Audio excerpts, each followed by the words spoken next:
Okondedwa Amalawi anzanga, amayi ndi abambo, komanso insha Allah members of the people of the Church of on Friday, and hamene amapembedza amapita kukapemphera pa tsiku la lero. Tine kuti mashehe ulemu wanu. We must acknowledge you and give you a genuine acknowledgement kuti inu ndinu anthu amene Mulungu mumamwikanso patsogolo kwambiri, ndipo mumatiyikizanso ife mapemphero komanso mapembedzero. Ndiye ulemu wanu mashehe onse kulikonse kumene muli, ndipo I'm very confidently sure that all sheikhs, wassalamu alaikum, walaikum assalam, tisaiwale a chair, the former president who happened to be the Muslim. We have to appreciate and acknowledge you, sir. Komanso all sheikhs amene mapita kwina kulikonse pa tsiku la lero lokalapa ndi kukapembedza nawo. Abale athu amene tayamba maola opemphera lero pa tsiku la Friday. Many of us as Adventists, and again we have gone into the time that we are congregating with our God, we are speaking to our God, we are now in the holy hours. Whether you are from Israel, from South Africa, from the United Kingdom, from the United States of America, from Brazil, from Malawi, from Mozambique, from Zimbabwe, South Africa, India, kaya mupita ku Namibia, Botswana, Addis Ababa, Dubai, wherever you go, there you find quite a lot of many of us as Adventist members. Mulungu alemekezeke maola ngati awa. Ndipo anthu ambiri maola wakamata chinkomereso Mulungu ena akhalanso akulowa maola ena opemphera makamaka pa tsiku la Sunday. Mulungu alemekezeke, Mulungu akwezeke, kunena kuti nyengo zimene tikudutsamo, mavuto amene tikukumana nawo, Mulungu wakumwamba akuona. Mulungu wathu ndi wakumva. Mulungu wathu ali nafe. Nkhawa zathu pamapazi yake ndi pamapazi yake a Mulungu, pamaso pake pa iye Allah. Mulungu akutimva ndipo Mulungu waona. Ndipo Mulungu watimenyera nkhondo lelo, whether anybody likes it or not. God has fought the battle, and the battle has been won by the Almighty God. Mulungu watimenyera ife nkhondo, ndipo nkhondoyi waipambana Mulungu, ndipo Mulungu salephera. Abusa achakwera. Abusa muzindikire. You have failed a Malawian. You have failed a citizen. You run the country in a manner like you are running the affairs of your own state. Munalanda boma. Munatinga boma mwakuba. Kulanda zinthu zomwe si zanu. Chinthu zomwe munadzoti simungakwanitse. You accumulated a lot of unnecessary wealth. Chuma chakuba. Mobweze. Musanze. Mene amalankhulira anthu ambiri. Ndi nthawi tsopano inuyo abusa achakwera. I am speaking with you. Ndikulankhula ndinu.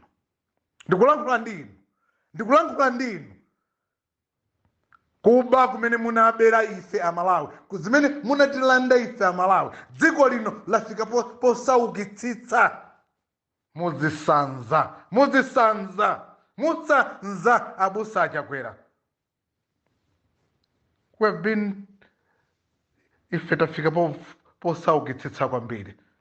Ngakhale to run even the families, even to run kupita ana kusukulu. It's not easy.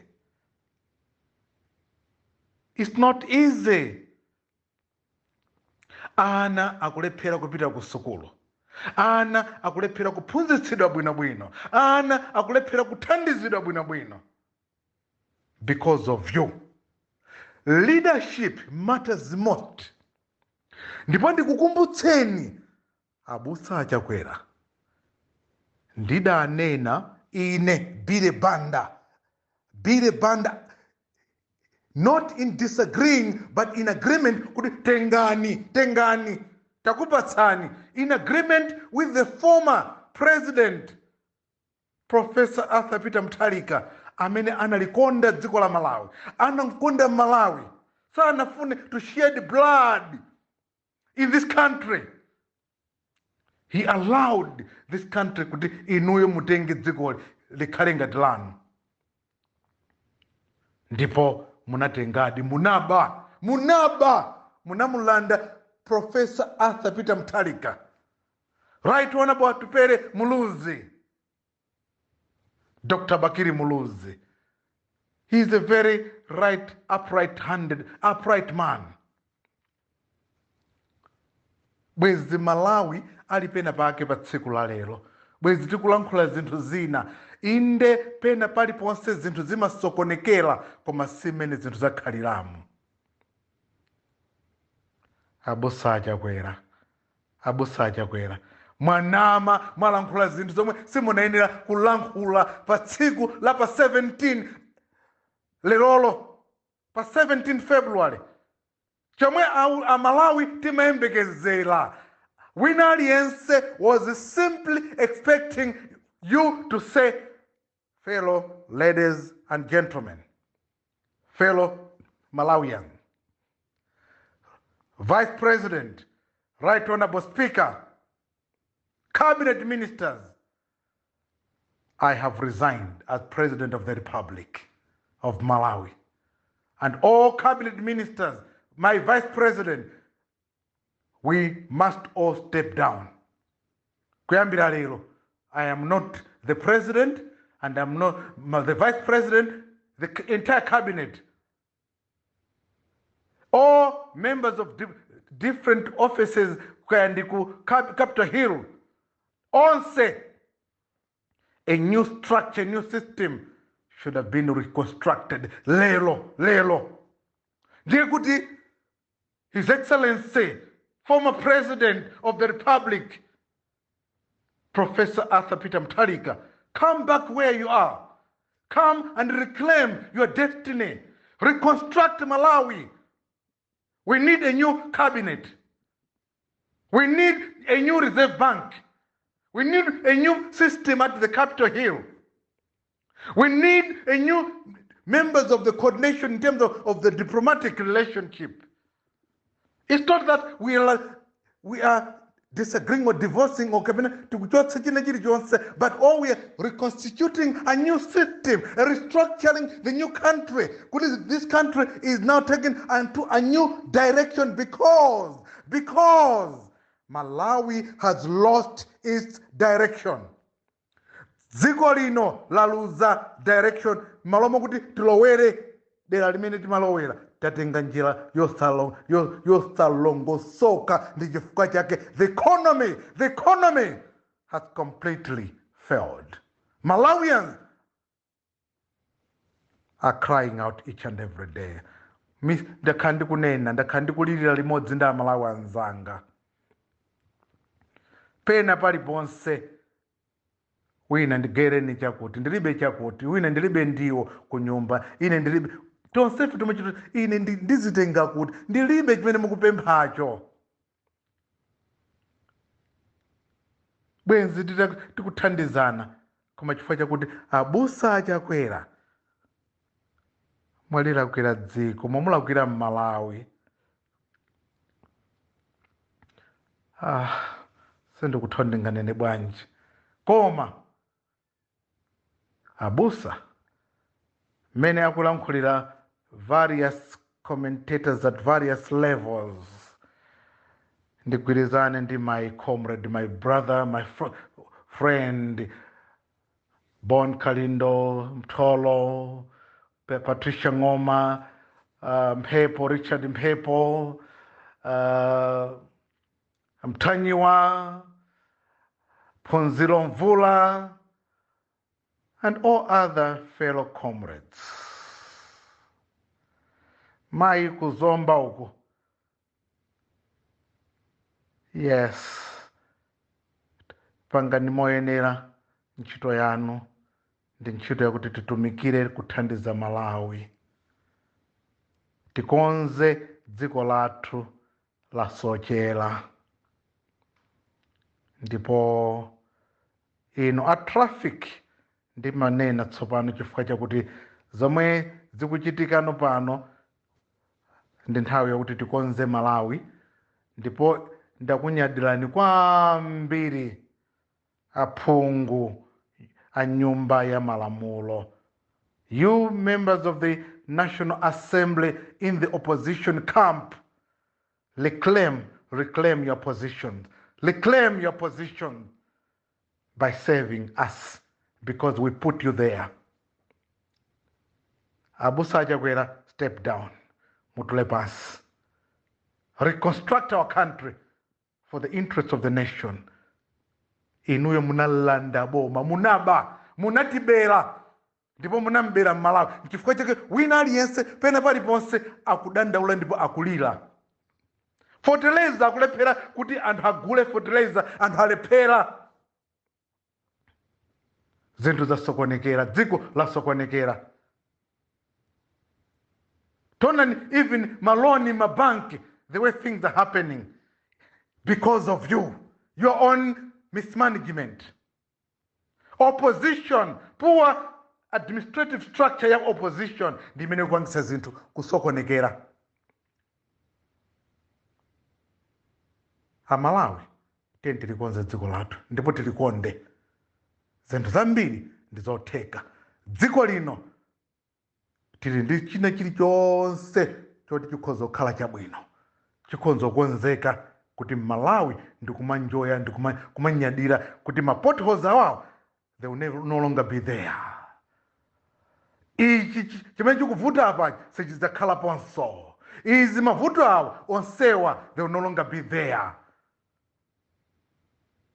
Your Excellency Professor Arthur Peter Mutharika, makhamu kudandaula, makhamu kunena how you were mena anakulandira ni boma, how this government was snatched.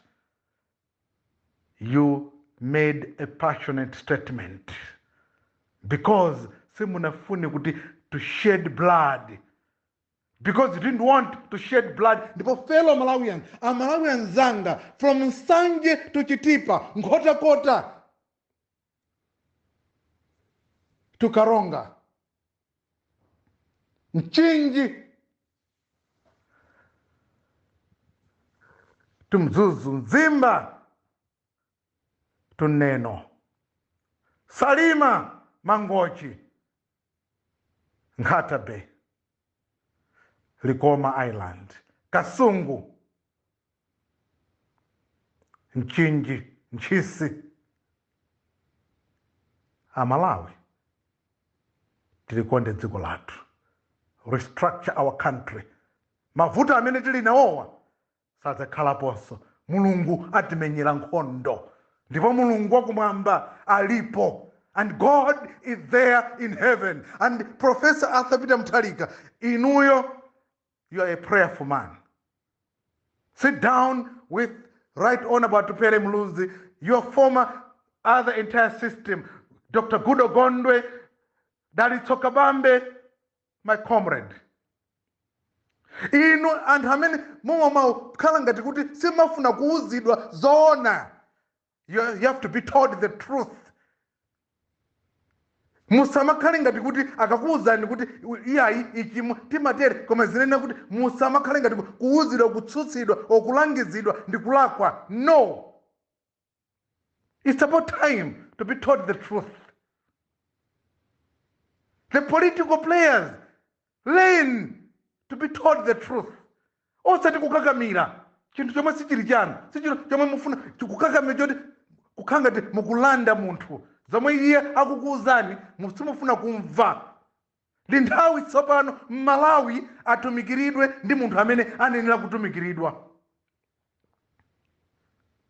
Tikukuuzani tiuzidwe ndipo we should hear and learn to share information.